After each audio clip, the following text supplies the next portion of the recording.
আগামীতে আমরা দেখব কারা বাংলাদেশের পক্ষে, কারা বিপক্ষে, কারা লন্ডনী, কারা দিল্লি আর কারা ঢাকার অনুসারে, সেটা আগামী যুদ্ধে প্রমাণিত হবে।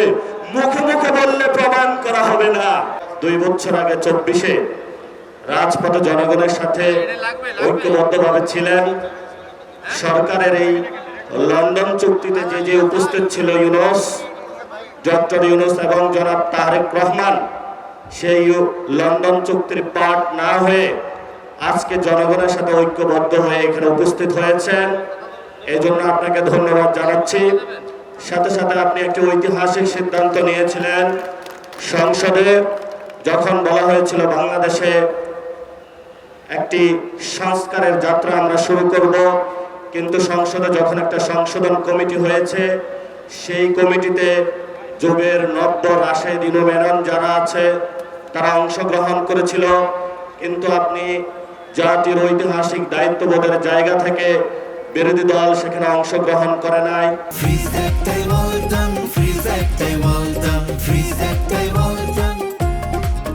এই জন্য আমরা জনতার পক্ষ থেকে আপনাকে ধন্যবাদ জানাচ্ছি।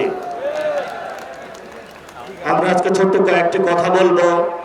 আমাদের ঐতিহাসিক 71-এর মুক্তিযুদ্ধের আগে যেই ভোট হয়েছিল, সেখানে বাংলাদেশের মানুষ, বাংলার মানুষ যেই দিকে রায় দিয়েছিল, সেই রায় বাস্তবায়ন না করার কারণে মানুষ অস্ত্র হাতে তুলে নিয়েছিল। সেই সময়কালীন যাকে বলা হয় বঙ্গবন্ধু, উনি আসলে ভারত বন্ধু, সেই ভারতে পালিয়েছিলেন। বাংলাদেশের মানুষ, মুক্তিকামী মানুষ বাংলাদেশ যখন স্বাধীন করেছিল, সেখান ভারত থেকে উকি দিয়ে বাংলাদেশে এসে বললেন, আমি বাংলাদেশ স্বাধীন করেছি। যেই মুক্তিযুদ্ধের কথা ছিল সাম্য, মানবিক মর্যাদা এবং ন্যায় বিচার, সেই 3টি ধারাকে ব্যাহত করে বাংলাদেশের রক্ষী বাহিনী গঠন করে বাংলাদেশের মানুষের উপরে ভারতীয় শাসন ব্যবস্থার যে এক্সটেনশন, সেটা তিনি সেই সময় করেছিলেন। তেমনি 24-এর গণঅভ্যুত্থানে যখন মানুষ হাসিনার ফ্যাসিবাদীতে নির্যাতিত, নিপীড়িত ছিল, আজাদির স্লোগান উচ্চারিত হচ্ছিল, সেই সময়কালীন বাংলাদেশের সকল মানুষ রাজপথে ঐক্যবদ্ধভাবে নেমে যখন বাংলার মানুষকে মুক্তি দিয়েছিল, সেই সময়কালীন লন্ডন থেকে একজন বাংলাদেশে এসে ছাত্রদল, যুবদলের সন্ত্রাসী বাহিনীকে উস্কে দিয়ে বললেন, আমি হলাম বাংলাদেশের এই গণঅভ্যুত্থানের মাস্টার মাইন্ড। ফলত আমরা সেইকালীন যারা ভারত বন্ধু, শেখ মুজিবুর রহমান এবং 24-এর গণঅভ্যুত্থানের সময় তারেক রহমানের লন্ডন থেকে ফেরত এসে মানুষের উপরে ছাত্রদল, যুবদলের সন্ত্রাস চালিয়ে দেওয়াকে ওই রক্ষী বাহিনী, ওই শেখ মুজিব এবং বর্তমান তারেক রহমানের কোনো আমরা পার্থক্য দেখতে পাচ্ছি না। যদি আমরা পার্থক্য দেখতে না পাই, তাহলে আমাদের ভবিষ্যতের কাজ কি? ভবিষ্যতের কাজ, কোরআনের একটা আয়াত আমি চরমভাবে বিশ্বাসী, সে আয়াতটি হলো, ওয়াআইদ্দু লাহুম মাসতাতাহুম মিন কুওয়া, তোমাদের যতটুকু আছে ততটুকু নিয়ে প্রস্তুতি গ্রহণ করো। বাকি সাহায্য কোথা থেকে আসবে? সাহায্য কোথা থেকে আসবে?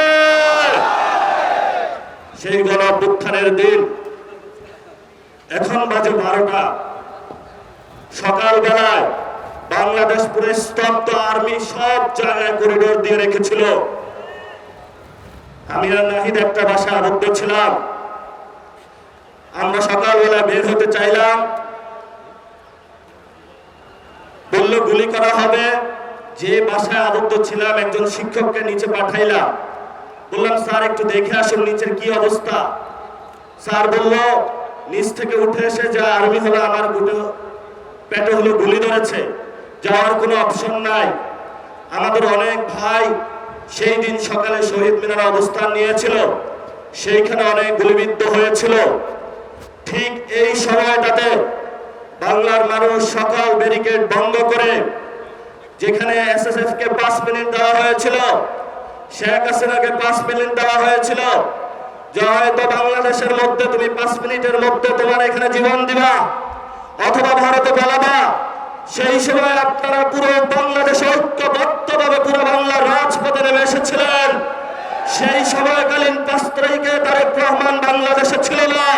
বাংলাদেশে ছিল আমার কৃষক, বাংলাদেশে ছিল মজুর, বাংলাদেশে ছিল রিক্সা চালক, বাংলাদেশে ছিল সবচেয়ে বিক্রেতা, বাংলাদেশে ছিল গৃহিণী, বাংলাদেশে ছিল আলেম, বাংলাদেশে ছিল ছাত্র। তারেক রহমানের কোন ছায়া আমরা সেদিন রাজপথে দেখি না। নতুন করে বাংলাদেশে এসেছে, হালগতি বুঝার আগেই সব সিদ্ধান্ত নেওয়া শুরু করেছে। আমরা বলেছি আপনাকে স্পষ্টত, আপনি যদি ক্ষমতায় থাকতে হয় আপনি গণভোটের রায় বাস্তবায়ন করতে হবে।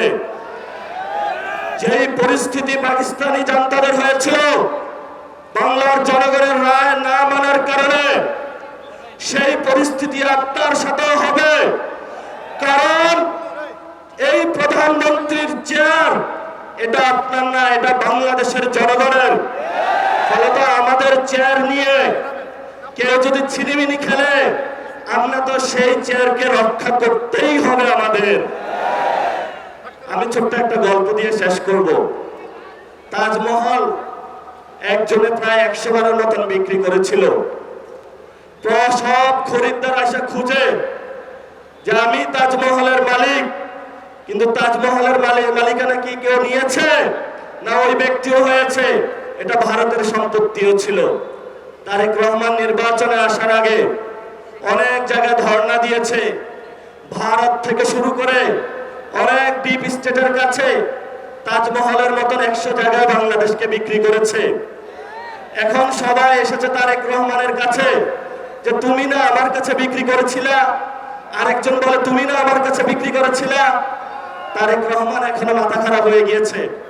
এখন তাদের পাওনা বুঝিয়ে দিতে পারছে না, কারণ বাংলাদেশের মালিকানা তারেক রহমানের নয়, বাংলাদেশের মালিকানা বাংলাদেশের জনগণের। আমাদেরকে এনশিওর করতে হবে যদি বাংলাদেশের মাটি, বাংলাদেশের বায়ু, বাংলাদেশের পানি ভারত বা অন্য রাষ্ট্রের কাছে কেউ বিক্রি করতে চায়, ক্ষমতার লোভে আমরা রাজপথে থেকে সেই সকল মানুষ থেকে বাংলাদেশের স্বাধীনতা এবং সার্বভৌমত্ব নিশ্চিত করতে হবে। এটা যদি আমাদের জীবনে যায়, আমাদের কোনো পরোয়া আছে? চোখ তুলে নিয়েছে ইন্টারের একজন ছাত্রের, মাথা খারাপ হয়ে গিয়েছে যে চোখ তোলাদের।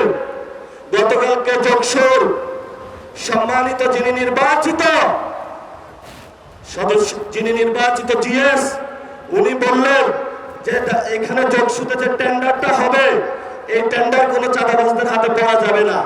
যখনই এই কথা বলা হয়েছে, ওরা রামদা, চাপাতি, হক স্টিক দিয়ে সর্বসম্মিলিত ঢাকার যারা সন্ত্রাসী গোষ্ঠী আছে, একটা শিক্ষা প্রতিষ্ঠানে তারা আক্রমণ করেছে। সেখানে আক্রমণ করেই তারা ক্ষান্ত হয়নি। আপনারা দেখেছেন হবিগঞ্জে আমরা চিকিৎসা নিতে পারি নাই, সেখানে হসপিটালে গিয়ে তারা আক্রমণ করেছে। ঢাকাতেও গিয়ে তারা হসপিটালে আটক করেছে, সেখানে চিকিৎসা নিতে দেয় নাই। এই তারেক রহমানের সন্ত্রাসী দল, ছাত্র দল, যুব দল, আজকে তোমাদেরকে বলবো, কই তোমরা আজকে কোথায় গুপ্ত হয়ে গিয়েছ? আজকে যে রাজপথে দেখা যাচ্ছে না, বাসায় কি ঘুমিয়ে আছো নাকি পালিয়ে গিয়েছ? পালানোর জায়গা পাবেন না। জনতা জেগে উঠেছে। ইনশাআল্লাহ ভবিষ্যৎ বাংলাদেশে আমাদের একটি শপথ নিতে হবে। এই শপথ হলো আগামীতে ইসলাম এবং সার্বভৌমত্বকে নিয়ে অনেক ষড়যন্ত্র শুরু হয়েছে। আপনারাই একমাত্র গার্ড, যারা এটা রক্ষা করবেন। জীবন দিয়ে হলে এটা রক্ষা করতে হবে। কারণ গত 53 বছরে অনেকেই বলেছিল যে অনেকেই নাকি বাংলাদেশের স্বাধীনতার সপক্ষের শক্তি।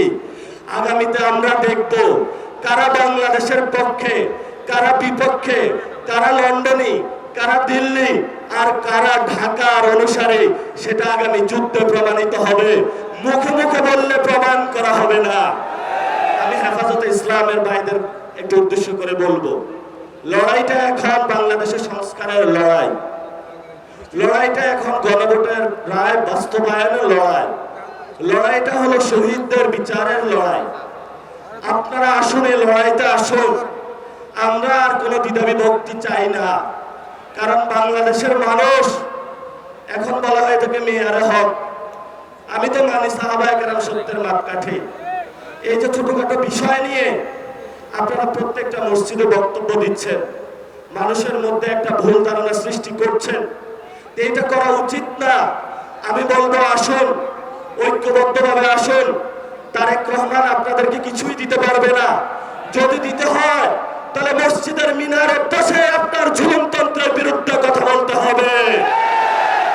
ইসলাম আমাদেরকে শিখিয়েছে বাতিলের বিরুদ্ধে কথা বলতে হবে, বাতিলের সাথে কোনো নেগোসিয়েশন করার নয়। এই শিক্ষাটা মাদ্রাসায় আপনারা আমাকে দিয়েছেন, সেই শিক্ষা আমরা আপনাদের মধ্যে দেখতে পাচ্ছি না।